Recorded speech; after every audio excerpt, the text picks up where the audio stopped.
이번엔 자율신경계에 대해서 알아보겠습니다. 자율신경계라고 하는 것은 대뇌가 관여하지 않는 신경계죠. 자율신경계에는 교감신경과 부교감신경이 존재합니다. 교감신경과 부교감신경은 내 의지와 상관없이 움직이는 라고 볼 수 있는데, 특히 교감신경의 경우에는 거의 척수에서 모든 신경이 뻗어나오고 있는 것을 볼 수 있죠. 부교감신경의 경우에는 동공반사를 담당하는 부분은 중간내입니다. 약간 좀 이쪽으로 표시가 되어 있는 것 같지만 중간내에서 뻗어나오고 있고, 침샘, 심장, 소화를 담당하는 부분, 이런 부분은 연수에서 나오게 되죠. 방광이 연결되어 있는 척수 부분이 여기서 뻗어나오고 있죠. 부교감신경이 나오고 있는 부분은 중간내와 연수와 척수의 끝부분이 된다라고 볼 수 있고, 교감신경은 척수에서 뻗어나오고 있다라고 볼 수 있습니다. 꼭 기억을 하시기 바랍니다. 주목을 해야 될 부분이 이렇게 간단하게 뉴런을 표시할 때 여기 전 부분은 이제 신경세포체 부분이 되죠. 여기 축삭돌기 부분이 되고 여기 부분은 축삭돌기 말단 부분이 된다라고 하는 부분을 조금 기억하시기 바랍니다. 잘 보시면 여기 전 부분, 신경세포체 부분에서 자극이 이렇게 축삭돌기 말단 쪽으로 가기 때문에 뉴런이 지금 보면 중심에서 다 이 점에서 바깥쪽으로 뻗어나오고 있는 걸 볼 수 있죠. 모든 게 다 그렇습니다. 그래서 이 교감과 부교감 신경 둘 다 중추 가운데에서 반응기 쪽으로만, 장기 쪽으로만 뻗어나오고 있기 때문에 원심성 신경이다 또는 운동성 신경이다 라는 표현을 쓰게 됩니다. 또 하나 주목해야 될 부분은 자율신경계는 반드시 이 중추에서 나올 때 두 개의 뉴런으로 되어 있는 것이 특징입니다. 특히 이제 여기 부분, 이제 시냅스라고 하죠. 그래서 시냅스 전 뉴런이 되고 이 부분은 후 뉴런이 된다라고 볼 수 있죠. 특히 여기 부분을 이제 신경절이라고도 합니다. 그래서 시냅스 전 뉴런이라고 하기도 하지만 또 어떤 책에 보면 신경절 이전 뉴런이다 이런 표현을 쓰기도 합니다. 시냅스 전 뉴런, 시냅스 후 뉴런이 있는데 자율신경계의 경우에는 운동성 뉴런으로만 구성이 되어 있고 두 개의 뉴런으로 이제 구성이 되어 있는 것이 특징이다라고 볼 수 있죠. 이 교감신경은 사실 가장 위급한 상황, 되게 이제 무섭고 공포스럽고 도망을 가야 되는 상황에서 이 교감신경이 작동을 하게 됩니다. 최대한 잘 도망갈 수 있게끔 하는 것이 교감신경이죠. 그래서 이제 어떻게 발달이 되어 있냐면 특히 이제 교감신경절, 여기 하나 이렇게 막대기처럼 존재를 하고 있습니다. 자극이 왔을 때 이 척수 부분에서 이제 명령을 동시다발적으로 빨리 내려야 최대한 빨리 몸이 반응을 해서 잘 도망갈 수 있겠죠.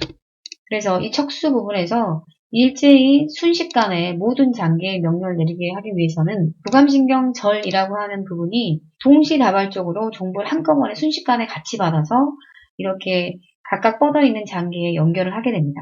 그래서 동시에 같이 받기 위해서 이 교감신경절이 존재하고 있는데 그러다 보니 이 신경절이 조금 가까운 쪽에 이렇게 위치를 해서 효율성을 높이고 있습니다. 그래서 이 교감신경은 신경절 이전의 뉴런이 훨씬 짧고 그 다음에 이렇게 장기에 뻗어나가고 있기 때문에 신경절 이후 뉴런이 좀 길다라고 볼 수 있죠. 교감신경은 시냅스 전 뉴런 또는 신경절 이전 뉴런 같은 말입니다. 후 뉴런이 더 길고 앞에 게 더 짧다는 게 특징이 되고요. 또 하나는 교감신경이 작동을 했을 때 몸이 흥분 상태가 되는가, 이 이유는 신경 전달 물질에 있다라고 볼 수 있는데 시냅스에서 분비되는 물질은 아세틸콜린이 나오죠. 시냅스 이후 뉴런, 신경절 이후 뉴런은 여기 부분에서는 다른 물질이 나옵니다. 이후 뉴런은 노르에피네프린이라는 물질이 나와서 심장을 빨리 뛰게 하는 흥분제로 작용을 하고 있다라고 볼 수 있죠. 이름이 조금 어렵긴 한데 정확하게 에피네프린이라고 하는 것은 노르에피네프린과 약간 구조가 다릅니다. 다른 말로 이제 아드레날린이라고도 하는데 구조가 조금 거의 비슷하나 여기 부분이 좀 다르죠. 네. NH2인데 여기 NH하고 H 하나 대신에 CH3가 붙어있는 이런 상태가 에피네프린입니다.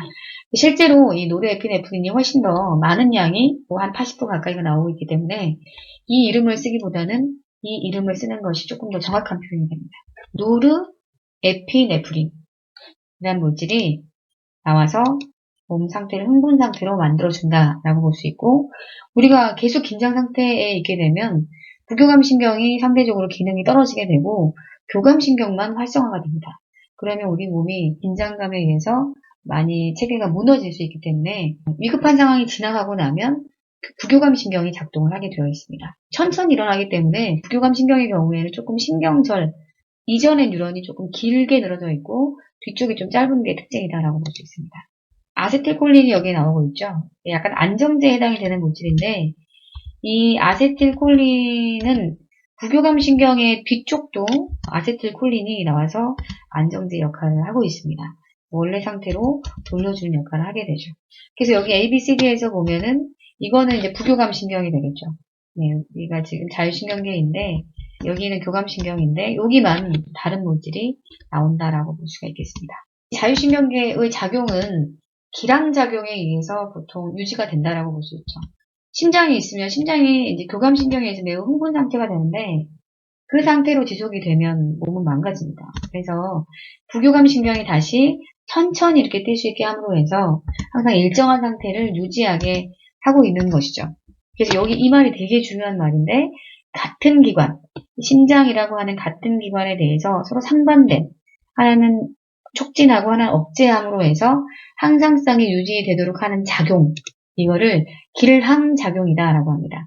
요거는 바쁘게 일할 길자에다가 막을 항자입니다. 하나는 바쁘게 일을 하고 또 하나는 그걸 막는 작용을 함으로 해서 일정한 상태의 몸을 유지할 수 있게 된다라고 볼 수 있는 것이죠. 교감신경과 부교감신경의 이 기량작용을 좀 보자면 위급한 상황, 도망을 가야 되는 상황에서 내 몸이 어떻게 대처를 하는지 좀 보도록 하겠습니다. 잘 도망가려면 동공의 경우에는 교감신경이 작동하게 되면 확대가 됩니다. 최대한 빛을 잘 받아들여서 사물을 정확하게 인식할 수 있게끔 하기 위해서 동공이 확대가 된다라고 볼 수 있고 상대적으로 이제 근육 쪽으로 힘이 많이 가기 때문에 소화 기능이 엄청나게 떨어집니다. 소화액도 분비가 되지 않고 소화기관의 연동 운동도 거의 잘 일어나지 않아서 소화가 잘 안 된다라고 볼 수 있죠. 반면에 이제 근육 쪽으로 혈액을 많이 보내주려면 심장 박동이 아주 활발해야 되고 반면에 침은 잘 안 나오겠죠. 입이 바짝바짝 타겠죠. 침도 하나의 소화 운동에 있어 필요한 성분이다 보니까 소화가 잘 되지 않기 때문에 억제가 된다라고 볼 수 있고요. 방광의 경우에는 이완이 일어납니다. 되게 중요한 부분인데 방광에는 조임근이라고 하는 부분이 있는데 이 조임근 부분은 약간 수축이 일어나는 걸로 알려져 있습니다. 그런데 사실 방광 자체 이 크기는 약간 커지게 돼요.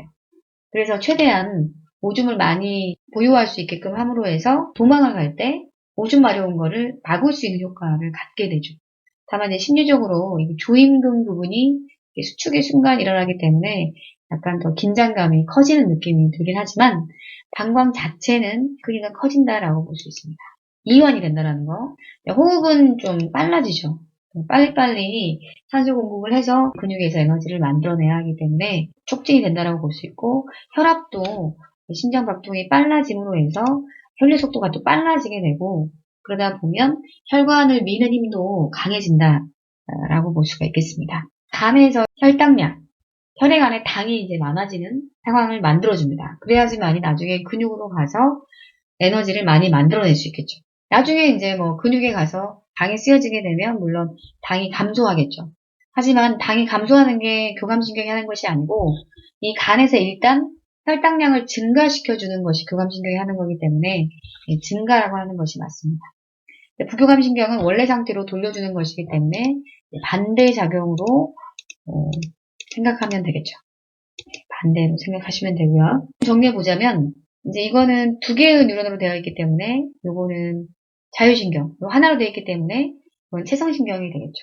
이거는 부교감신경, 여기 앞이 짧기 때문에 교감신경, 이 중심에서 반응계 쪽으로 가고 있기 때문에 이건 운동신경이 되고 이것은 중간에 신경세포체가 뻗어나오고 있죠. 이런 경우는 여기 부분이 이제 가지돌기가 되고 이 감각기에서 오는 자극을 받아들이는 부분이 되겠죠. 여기가 축삭돌기 말단이 됩니다. 방향은 이렇게 들어가는 구심성 신경이 감각신경이다라고 볼 수 있겠습니다.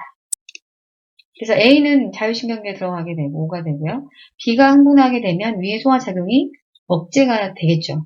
교감신경이 작동하게 되면 소화 기능이 떨어지니까 또 A, B, C 모두 원심성 이 동그라미가 저 가운데 있죠. 이렇게 다 있기 때문에 바깥쪽으로 나가는 원심성 뉴런이 된다라고 볼 수 있고, D는 감각신경이기 때문에 대뇌의 지배하에 있는 세성신경계가 된다라고 볼 수 있겠습니다.